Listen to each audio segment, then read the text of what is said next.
Scene 1, Part 3. So he abdicates. He subjects his daughters to the love test. Goneril and Regan understand his nature and they comply because they want power. Cordelia understands his nature but refuses to comply because she loves him and she won't take advantage of his vulnerable situation, and also she's not willing to lie because she's a person of integrity. Kent, another person of integrity, another symbol of all that is good in humanity in the play, stood up against Lear, and he was threatened with the dragon's wrath and with the striking of the bow, the arrow from the bow, and he was banished. And now in the final analysis we look at what happens at the end of Act 1, Scene 1 to set up what comes next. First of all, we know that Lear, in a very vindictive way, tries to ensure that Cordelia will have no future. Not only does he disown Cordelia, but he also tries to convince the King of France and the Duke of Burgundy, who have come to Britain as her suitors, to abandon her as well. And that would destroy her life. She is utterly dependent on either her father or that marriage. The King of France, he only appears in one scene. It's this scene. And what's really, really, really interesting is the way he can challenge Lear. He says to Lear, "This is most strange, that she, who even but now was your best object," where you see an ellipsis, that's the ... in the quote. It means I've taken a part of the quote and edited it out. "Committed things so monstrous to dismantle so many folds of favour." Now here we have the King of France, who can speak to Lear as an equal because he's also a king, saying to Lear, "What you're doing makes no sense. A minute ago you said she was your joy, your favourite. How could you so quickly abandon her?" And of course, what he's pointing out, that everybody can see it but Lear, is the folly, I keep on using that word, of Lear's behaviour. And of course, it is really important that we get this in our heads. The King of France is noble. He is also, because he's Lear's equal, not punished the way Cordelia and Kent are. He's not subject to Lear's power, and his words resonate as a consequence. Lear will not heed, will not listen, and he tells Cordelia, in the most unpleasant language, "Better thou hadst not been born than not to have pleased me better." What a quote. What an insight into the childish cruelty of which Lear is capable. What a moment to remember when we're judging this man and his behaviour in the play. To tell his daughter, who loves him, "I wish you were never born." Lear is a character who alienates us at the start of the play. And remember, that creates drama, yes, but it also makes the way the play ends so fascinating. How does Shakespeare transform him from this person into the man that we admire, or at least feel sympathy and definitely feel empathy for at the end of the play?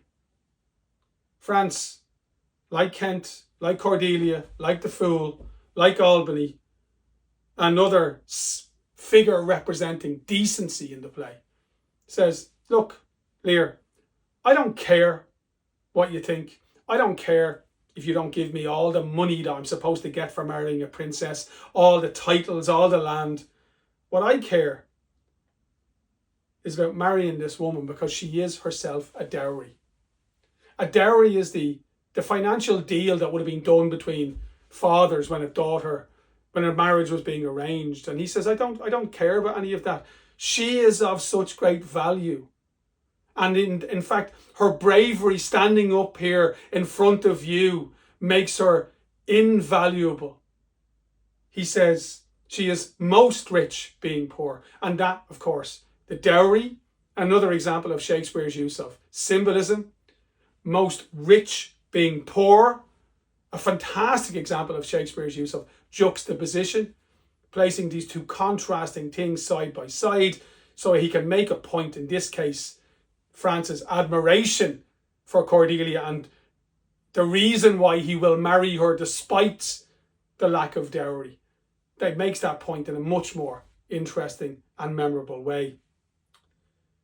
The scene ends, and we'll see this in more detail in the mind maps, with this brilliant conversation between Regan and Goneril. They understand the situation. They understand Lear isn't going to let them rule and go quietly into retirement. Regan says, such unconstant starts are we to have from him as this of Kent's banishment. She's saying, like, an unconstant start is unpredictable behaviour. Lear's like a feckin' volcano. He'll explode at any moment and you're going to get caught in the blast. How could he have treated Kent in that way? Regan understands. She doesn't feel sorry for Kent. But she understands that if she allows the terms of Lear's abdication to stand, then he can change his mind, and the way he treated Kent, maybe he'll treat her like that the next time. So again, why is this important? Well, because in a dramatic way, it heightens the tension and draws us in, makes us curious. What will she do next? How will he behave next? You know, it foreshadows the rest of the play. But more than that, it illustrates why when we judge Goneril and Regan at the end of the play, and when we judge them harshly, we must always remember that at the beginning they behave the way they behave because of him. Because he puts them in, here's another big word, an invidious position. Invidious, a position that no one would envy. A position of great discomfort. Invidious position created by Lear. And that's why Goneril finishes the scene with this wonderful observation. This last surrender of his will but offend us. And then the ellipsis, there's a bit more. And then I took out this fantastic line. We must do something, and it a heat. What's she saying? He just abdicated and gave us power. If we allow him to retain his knights, if we agree that he will retain the name and all of the addition of a king, it's just going to be humiliating because he's telling us that we have power, but we won't have power. We have to do something. And it a heat means we have to do it quickly. And if we don't do it quickly, we lose everything. And you have to remember, again, the situation, the invidious situation that Lear has created for his daughters when you analyse them. And yes, again, I'll finish by saying this. Goneril and Regan are villains. They are not admirable characters. But that doesn't mean that their behaviour isn't spurred by Lear's unreasonable abuse of power. So he has to share the blame for what they decide to do.